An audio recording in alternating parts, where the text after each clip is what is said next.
Well, hello everybody. It's Dr. Hank and welcome to You Know What We Do here. It's Agent Wealth Success, and we help you agents and brokers to increase your business and increase your wealth. And every week I have a top agent. Last week we had one of the top marketers in real estate. We have top agents, brokers, but this week I have somebody very special for us. I have literally the #1 nationally known mentor and investor of apartment buildings, who is just a great guy, gives back to the world, travels the world, gives back, was just in, I believe it was Ecuador, and gave all kinds of things. And so let me welcome to you, Brad Sumrok. Brad, good morning. How are you? Hey, Dr. Hank, I'm happy to be here today. Well, thank you so much. I know you fill your rooms with your just amazing events, and what I love best. There's a lot of things I love about you there, Brad, but this idea about the rat race to retirement, and it's right down our line because like the average agent is 55 years old, and they need to start thinking about retirement. About 99% of our agents out there in the U.S., out of 2 million agents, don't have too much of a retirement program other than basically work until you die, and that's no fun, right? And then the other one is, well, I'll rely on Social Security, and that's about $1,500 a month. So I don't think those. But I know you have a solution. So because you are the king of apartments, I'll call you that. I mean, you've done over 3,700 apartments in the last 12 years. If you average that out, it's like 25 deals a month, like one a day, deals on helping people. But what you really do, you're an investor, but you really teach and train people. So can you first tell me, how did you get started in apartment buildings? And tell us a little about you so we can understand where all of this magnificence came from. Yeah, so I've been investing in apartments for 16 years, but when I was younger, I never thought I would be doing this. So like so many people, I was raised middle class. We didn't have a lot of money growing up. My parents never finished college.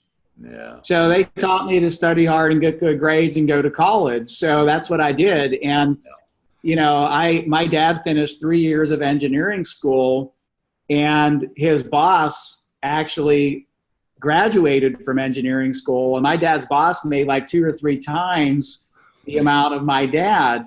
Yeah. So that was impressed upon me growing up, is that I need to get a degree. I should be an engineer if I want to have a good quality of life. So, so that's what I did. I became an engineer, and I had no idea what an engineer actually did for a living until I became one. And then very quickly I realized I didn't want to be an engineer anymore.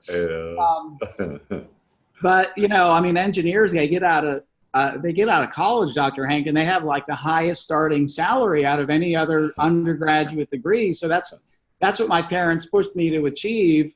Yeah. But I didn't want to do engineering after I became one. So I actually went back to school because I wanted to keep moving up that corporate ladder. Yeah. And so I went and got an MBA. And in engineering?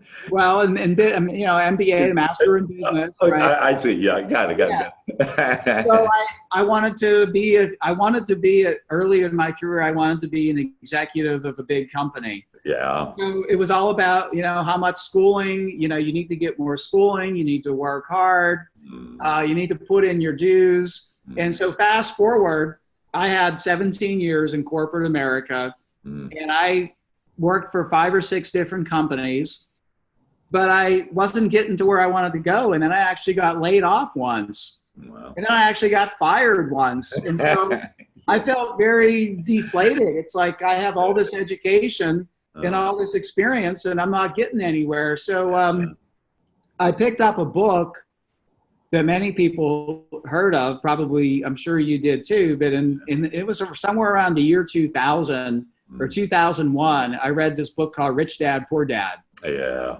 By Robert Kiyosaki. Sure. And that book talks about and maybe it was the second book, it talks about ESBI, employee, self-employed, business owner, investor. And that was the first time in my life that I didn't want to be an employee anymore, and I wanted to be a business owner and an investor. So that's kind of how I got on that path. I mean, otherwise, if I never picked up that book, I might still be, you know, going back to school and trying to get another degree and, you know, Right. in America. So that was a huge mind shift for me. Like my whole mind, the whole paradigm of like what it meant to be successful changed for me. Yeah. So yeah, Kiyosaki talks about real estate and he talks about network marketing. I didn't want to do network marketing.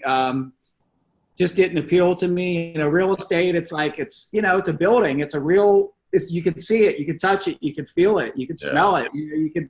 So I was attracted to real estate. So I went to a real estate seminar and I learned the basic fundamentals of apartment investing. And that's how I got into the business. Wow, that is just great. You know, it really tells us that the doctor Hank comes from. I'm a mental scientist, so I'm a head doctor, and it really, and all science has agreed in the last 5 years on how all creation starts, and it all starts with the 3 steps. And the first step is our thought, and this is the amazing thing. That what you did is you were able to, you know, we were brought up, and our parents meant well. You know, they didn't mean to take us down the wrong road. They just knew what they knew. And so they figured, hey, if you get an education, this is how to do it. But, you know, really none of us want to get born, go to school, get a job and die, you know. There's got to be something more to this life. Maybe get fired and laid off a little bit in between.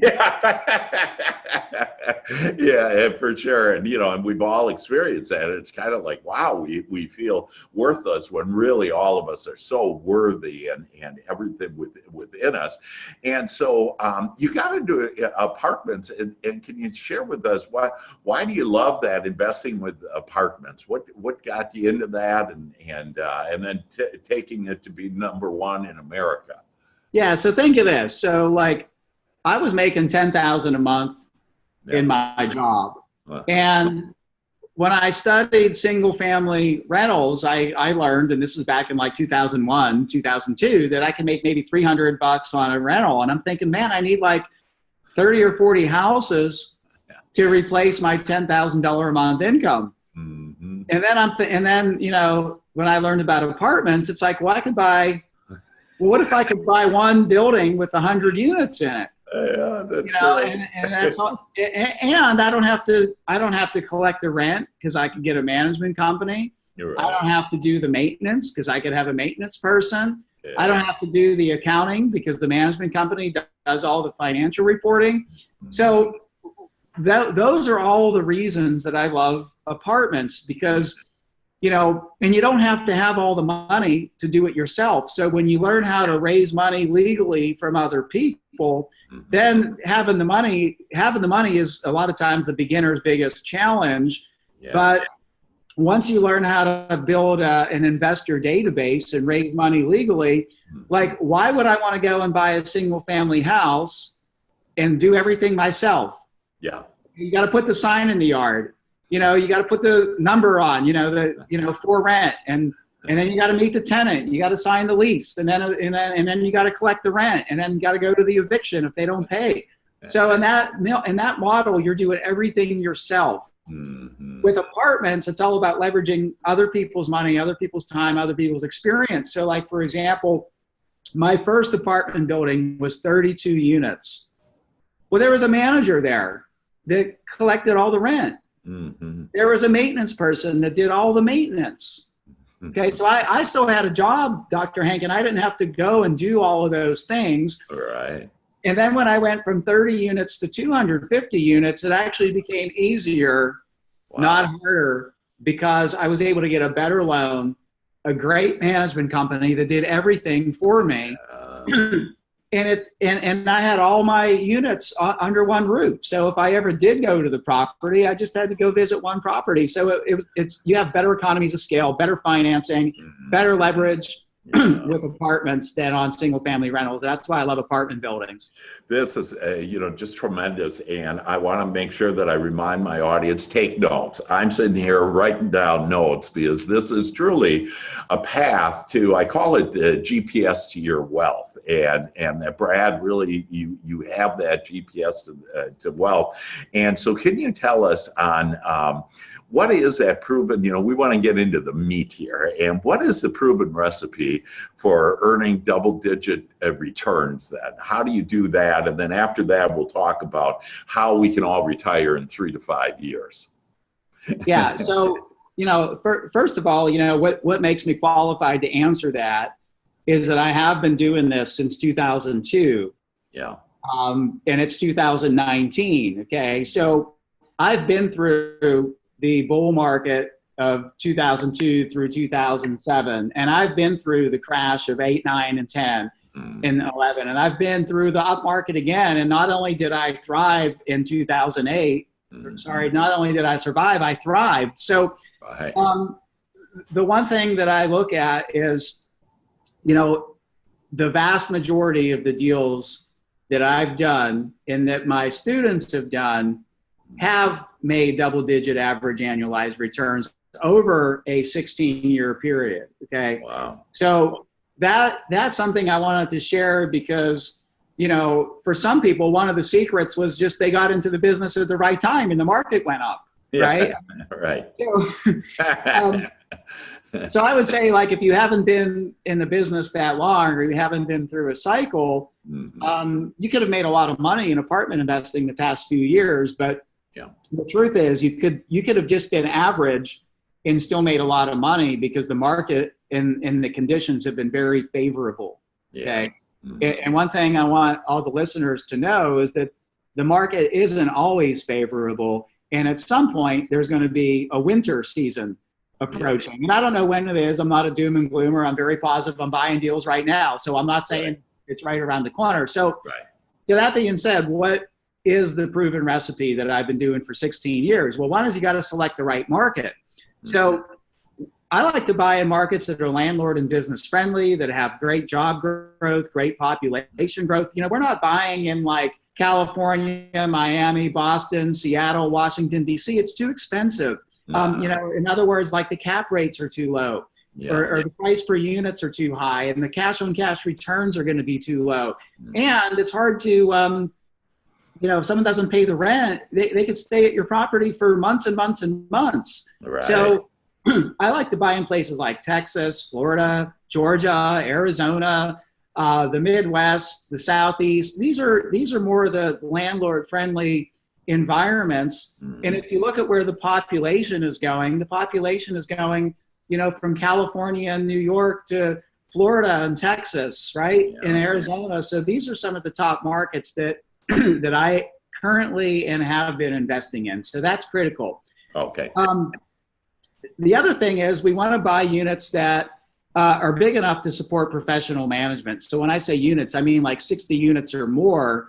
So I know that I said my first property was 32 units, but that's still a little small to actually go in and hire a professional property management company that specializes in apartment buildings. So you just have better financing, better economies of scale. You can find that 60 plus unit deal in a market that makes sense. Okay.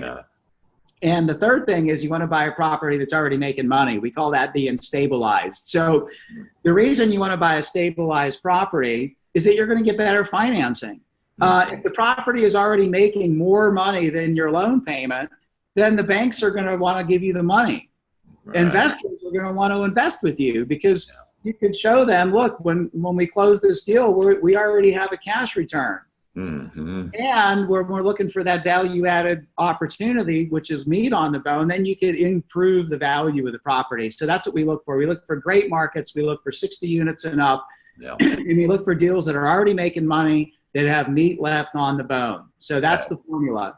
That's just tremendous. And I think, because I know my audience pretty well, that I bet some are thinking, well, how much money do I need to do this? And so can you help us on, I bet my hunch is you got a couple of different solutions on how to do this. Yeah. So, first thing I'd like to say is I don't embrace, this is not a get rich quick opportunity, Right. but I do think it's get rich quick. I'm sorry, it is get rich for sure if you stay with it for the long period. So it's not get rich quick, but it's get rich for sure if you stay with it for the long period. I love that. But you don't need to have, tons of money. So let's take an example of a $5 million deal. Now, for people listening out there, they may be like, oh my gosh, like how could I buy a $5 million deal? Okay. Well, if you just do the numbers, let's say you can get a $4 million loan, which is 80%, and then you need 20% down. So now you need $1 million to buy a $5 million deal. And again, most people out there are like, well, I don't have $1 million sitting in my bank or in my pocket. So Brad, you ain't talking to me right now, but let me talk to you right now. So, what if you had 50,000 that you could put toward that $1 million, but you had 19 other people that you met, friends, family, coworkers, people that you meet at investor clubs and seminars, and you find 19 other people that have 50,000. And what if you pulled your money together where you found 20 people with $50,000 and now that's your $1 million down payment? So that is exactly how, at a very high level, Dr. Hank, is how we pool money together from other people so that we could buy business. We're buying apartment businesses. Okay. We're not landlords. Yeah. We're buying a business and we're running it as a business, and we're dealing with, professional lenders, professional management companies. Yeah. And so I help people buy businesses that produce cash flow. And the key is you got to surround yourself with, you got to go to real estate investor groups, real estate investor clubs, seminars where people are wanting to achieve the same thing it is that you want to achieve. Okay. Exactly. And this is where people are meeting each other and investing together in these properties. Brad, that is just fabulous. And now I know the next thing for some agents are, hey, where do I get 50,000 from? And so I have the solution for that so they could get into your deal. And that I basically help real estate agents to generate at least $10 million worth of sales, which is about, if you do that, about $300,000. And so that's where you get your 50. In fact, on the dochankwebinar.com, the agents can learn, more about that. But think of yourself as being a $10 million agent, and I can help you to get there. And then with Brad, what are you going to do with all that money instead of just blowing it? You want to have this retirement. And with Brad, for $50,000, in essence, you could buy a $5 million apartment building, which is in essence a business. Now, you shared with us, and you said, oh, you can go to different retirement places and meet up, whatever. But I know the best place to go in order to have to understand how to do this, and that is your seminars that you have, Brad. So can you tell us what, I think it's like March 9th and 10th, you have, I believe you call it Rat Race to Retirement, and I love that. Can you tell us a little about that? Absolutely, yeah. So one thing I wanted to jump in on is the 50,000 was an example. I understand.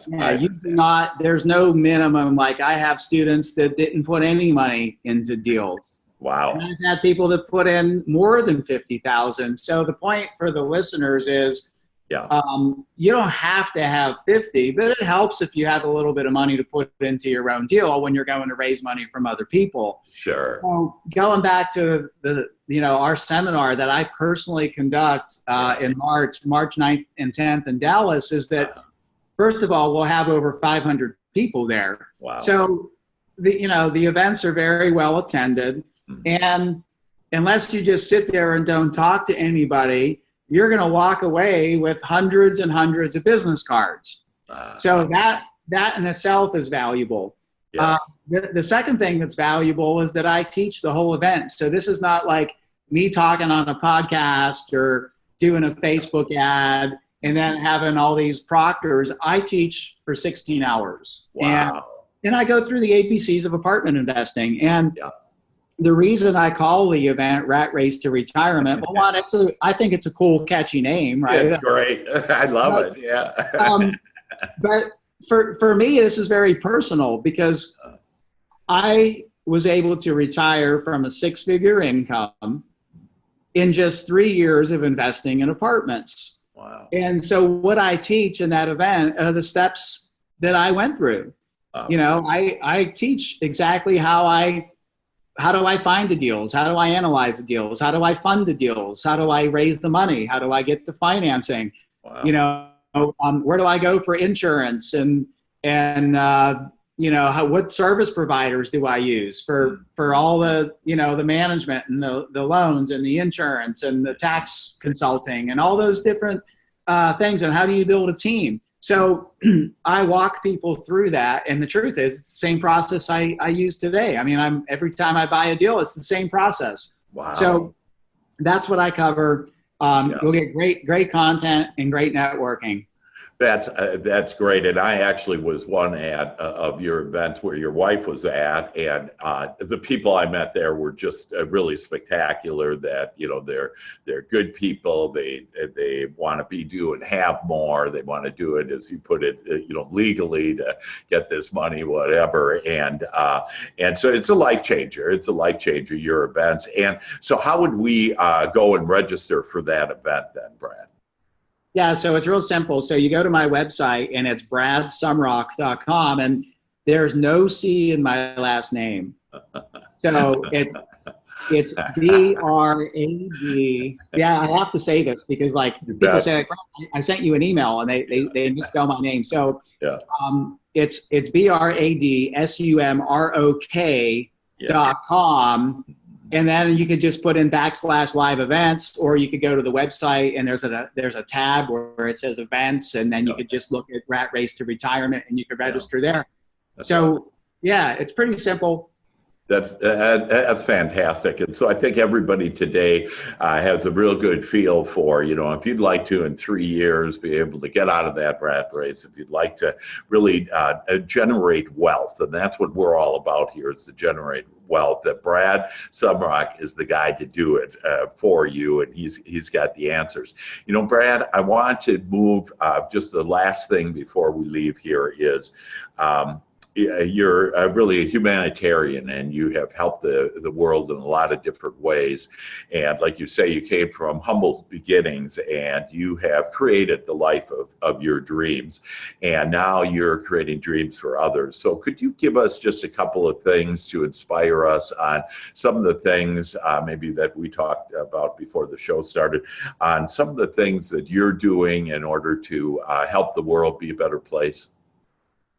Yeah, and I'll tell you, like, in the beginning, honestly, I had no idea that I would be contributing to charity. In fact, it wasn't even something I was really that drawn to. All I wanted to do in the beginning was quit my job, and all I wanted to do was quit my job. Like, but what happens is, you know, you mentioned be, do, have, and when you become more, and you do more, and you have more, you know, things change, and life becomes bigger than yourself. You know, it becomes bigger than, you know, where you live and where you travel and the car that you drive and the things that you could achieve on your own.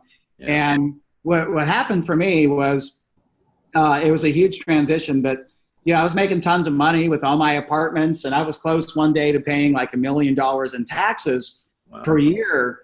And then this accountant heard me speak, and he was like, Brad, I don't ever want you to pay that much in taxes. So he helped me reduce my taxes. And then I thought, well, what am I going to do with all this tax savings? Like, I was paying the government all this money. And I got introduced to a guy that their charity, Share the Love, and I'd love to, talk about them, but they buy wheelchairs. They buy wheelchairs for people in third world countries, and $150 buys a wheelchair. So we started raising money at our seminars where we have 500 or 600 people. And what I would tell people is, if you donate $1, I'll put in $1. Wow. And, so the event attendees would, we raised $10,000 one time from the event attendees, and then our company put in 10,000. So Wow. then, we sent a check to this charity for 20 grand. Well, what happened, Dr. Hank, is we started raising so much money for them. They called me up and said, Brad, you got to come down to Nicaragua to see how these wheelchairs change people's lives. Wow. And for me, that was like an emotional, it was very emotional. Well, fast forward, now we do our own wheelchair distribution events. Me and my wife and 24 of our students just got back from Ecuador. We did 280 wheelchairs to Ecuador. Wow. And seeing the families that, Ecuador is a pretty developed country it's a pretty developed country, but there's still tons and tons of poor people there. Sure. People that work in the fields and grow the rice, and $150 is for them. That could be like 2 months' salary for some people. Right. So to get a new wheelchair for, somebody that needs it, it is a huge, huge thing. So this is like, I just got back January 27th, and it's so rewarding, and I'm so blessed and humbled to be able to do that. But like I said in the beginning, it wasn't something I even thought about. Yeah. Well, that really touches me because about 3 years ago, I was in a car accident, and it totaled my car and totaled my body, and I was paralyzed from my waist down. And so I knew, because I use my teaching that I teach other people, that I knew I could walk, even though the doctors told me I couldn't walk. And so I just focused on me walking and visualized me walking, and now I'm walking. I'm standing right now and able to walk, so they call me a walking miracle. But when I couldn't walk, that those wheelchairs just to get around, and so that really touches me as far as what that can do for a person. Just if they didn't have a wheelchair, they can't get around, and by providing them that opportunity, it's a big deal. And to us, we kind of don't realize, right? Just like we take for granted, all our body parts, whatever, and our life that we have, that it's really spectacular. So I love that. And is it Charity of Love? Is it CHARITY? That's actually chair, like the word yeah, chair. Okay, I thought so. Yeah, that's great. Yeah, chairthelove.org. Oh, okay. And if people wanted to make a donation, there's if they go to chairthelove.org, there's actually on the website, there's a tab on the bottom that says group donation. And you can make a donation to the Brad Sumrok team, and that'll go to $150 buys a wheelchair, man. Wow, that's just fantastic. Well, that's great. Well, listen, we're out of time here, but Brad, is there anything you'd like to leave us with before we go? That any wisdom about, maybe on either side, about the apartments and about building wealth, or about charities? Anything you'd like to leave us with? Yes, and I saw this quote. I wish it were my own, but it's not. But I saw this quote, and it said, "A year from today, you will wish you had started now." And the reason I say that is so many people are like, "Okay, are we at the top of the market? Should I wait until the next recession?" And look, man, I'm just here to tell you, experts have been predicting the next recession since 2012. Yeah. And we have made millions of dollars collectively, me and my students, in the last few years, buying and owning apartment buildings. And if you follow a proven process, it's always a good time to start. Now, the truth is, the best time to start was yesterday, but the second best time to start is today. That is great counsel. And I think that's great counsel on two areas that, and both the main subjects we talked about, is how to build wealth with apartments. To start today. So do something, do the next step. I would suggest that you sign up for Brad's at bradsumrock.com facebook.com/live-events and go to his event. That's March 9th and 10th. That's the best thing that I would recommend you do. And then also think about how blessed that we all are and how you could maybe give back. And, you know, if you don't even have $150 right now or don't want to give the wheelchair, that's, you know, an option for you. But, you know, if anything, be kind to yourself, be kind to others. And with that, Brad Sumrok, I thank you so much. You have just been amazing. We thank you for helping us to have a better life and to do and have more, not only for ourselves, but for the whole world. So with that, thank you, Brad. Okay. You're very welcome. Okay. Bye-bye.